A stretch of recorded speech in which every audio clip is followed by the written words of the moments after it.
Hello students, हमने BA BSc final year की book linear algebra start की हुई थी, जिसमें हमारा चैप्टर नंबर 2 चल रहा था, बेसिस एंड डायमेंशन।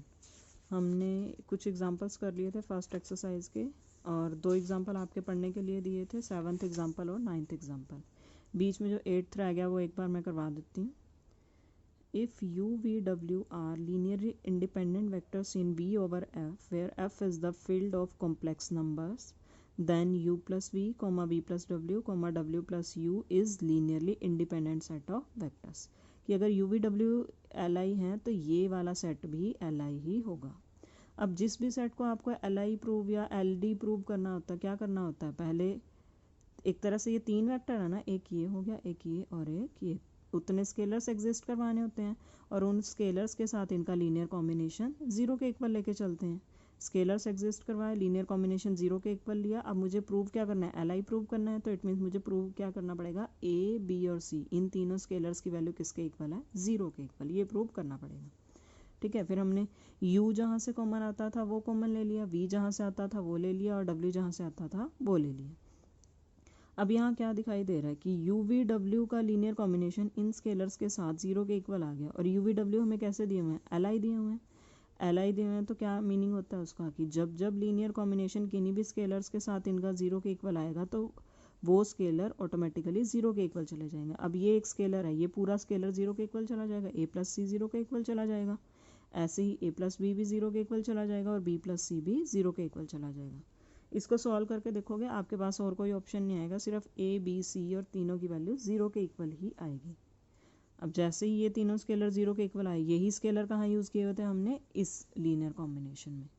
0 के इक्वल आए ये स्केलर, तो इसने क्या किया, इन तीनों वेक्टर्स को लीनियरली इंडिपेंडेंट बना दिया। ठीक है, प्रूव क्या करना था, यही करना था। ये वाला आप लोग पढ़ चुके होंगे, मैं नेक्स्ट करवा देती हूँ एक बार।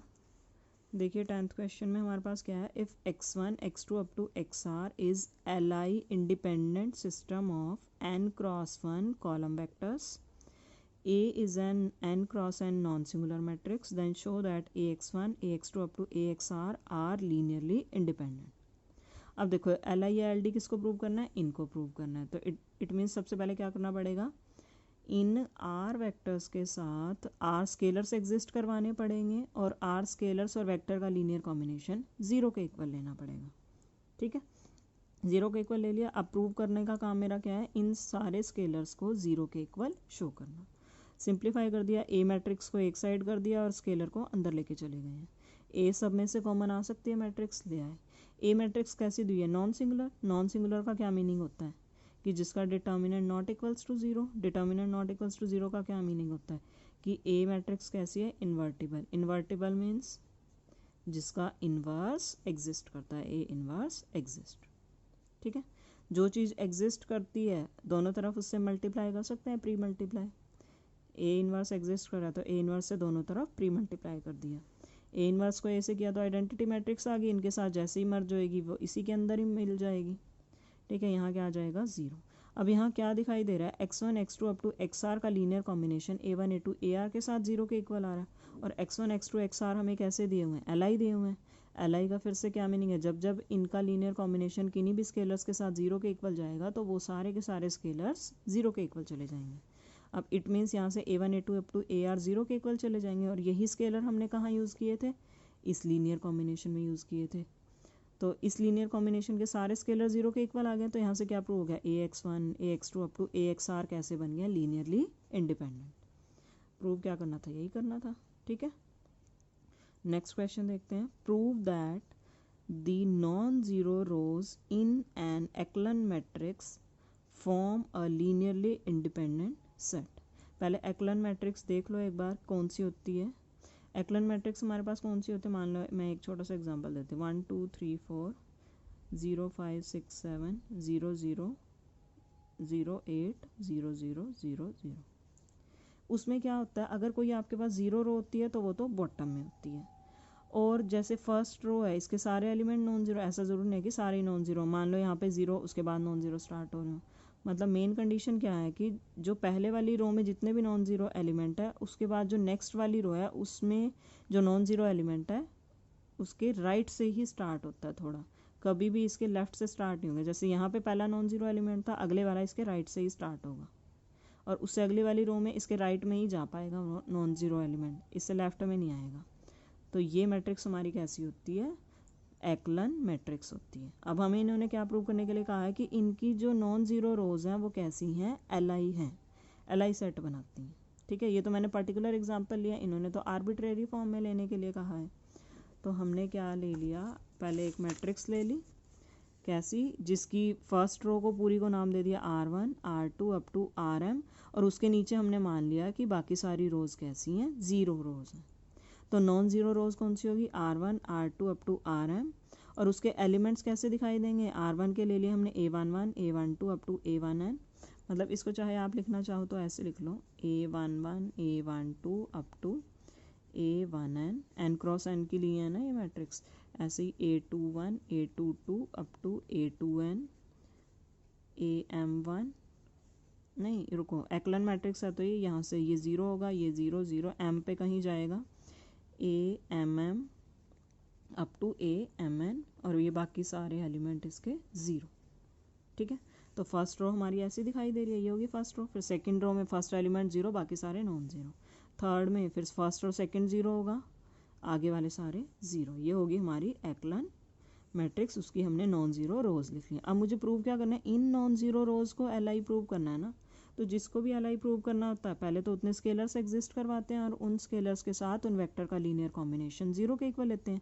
तो m रोज़ है हमारे पास, m स्केलर्स एग्जिस्ट करेंगे, कैसे करेंगे, A1 R1 plus A2 R2 plus A3 R3 plus up to AM RM किसके इक्वल हो जाएगा, ज़ीरो के इक्वल। अब मेरा मेन काम क्या रह गया, A1 A2 up to AM को ज़ीरो के इक्वल शो करना। ठीक है, अब R1 की वैल्यू पुट कर दी यहाँ पे फर्स्ट रो की, ऐसी सेकंड रो की।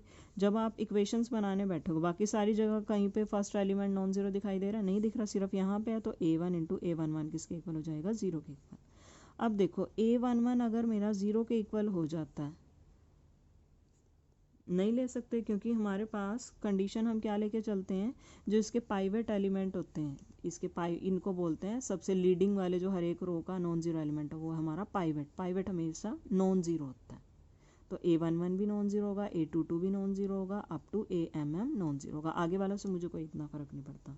अब A11 तो मेरा नॉन जीरो है, यहाँ पे दो एलिमेंट की प्रोडक्ट जीरो के इक्वल है, या तो ये जीरो होगा या ये जीरो होगा। A11 तो नॉन जीरो होगा, तो बचा कौन, A1 को ही जीरो के इक्वल जाना पड़ेगा, A1 जीरो के इक्वल हो गया। फिर सेकेंड एलिमेंट लिया A1 A12 plus A2 A22, आगे वाले सारे जीरो चले जाएंगे, ये आ गया। अब A1 मेरा जीरो हो चुका है, ये टर्म खत्म होगी। अब फिर से A22 पाइवेट है सेकेंड रो का, वो हमेशा कैसा रहेगा, नॉन जीरो रहेगा, तो A22 तो जीरो नहीं हो सकता, बचेगा क्या, A2 को ही जीरो होना पड़ेगा।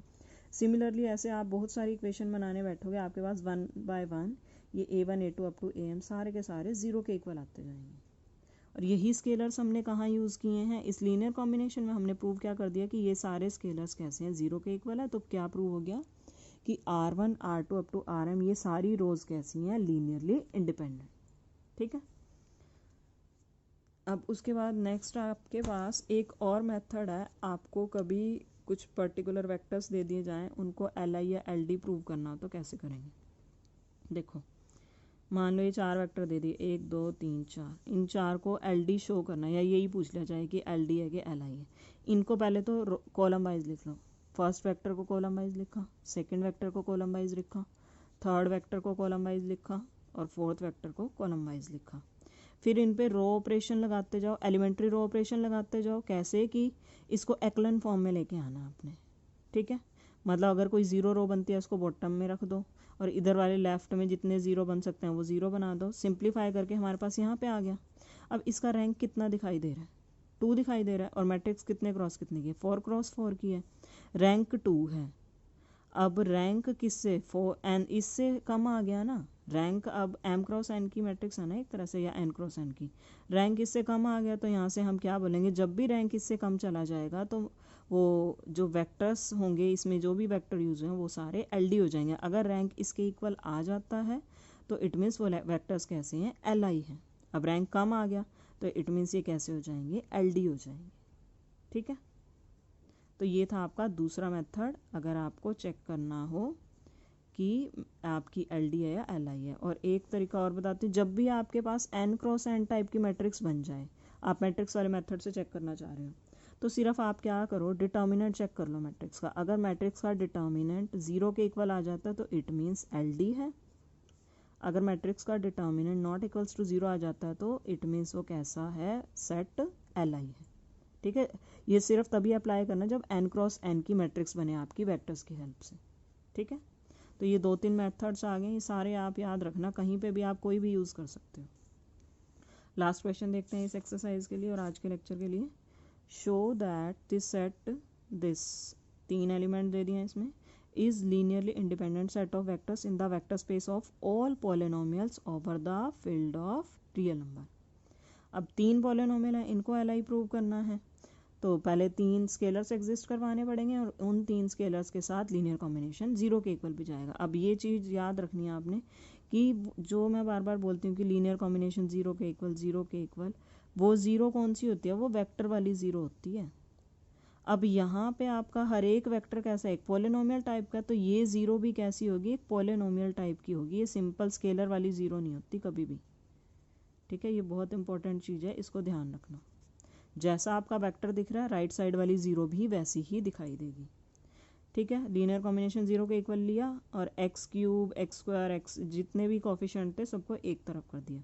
अब राइट साइड में 0 पॉलिनोमियल है, 0 पॉलिनोमियल का क्या मीनिंग है कि इसको आप ऐसे लिख सकते हो 0x cube plus 0x square plus 0x plus 0। अब 2 पॉलिनोमियल आपस में इक्वल कब होते हैं, जब कॉरस्पॉन्डिंग पावर्स वाले कोफिशिएंट सेम होते हैं। तो x की पावर वाले सारे कोफिशिएंट इक्वेट कर लिए आपस में। ठीक है, ये दोनों पॉलिनोमियल आपस में इक्वल है ना, तो हमारे पास इक्वेशन क्या आ जाएगी, ये बन जाएगी। और इनकी हेल्प से जब आप वैल्यू निकालने बैठोगे तो आपके पास सिर्फ यही सॉल्यूशन बचेगा, a is equals to 0, b is equals to 0, c is equals to 0। इनके अलावा आप कोई नॉन ज़ीरो लेने का ट्राई भी करोगे तो आ नहीं पाएगा, आपका 0 ही बचेगा।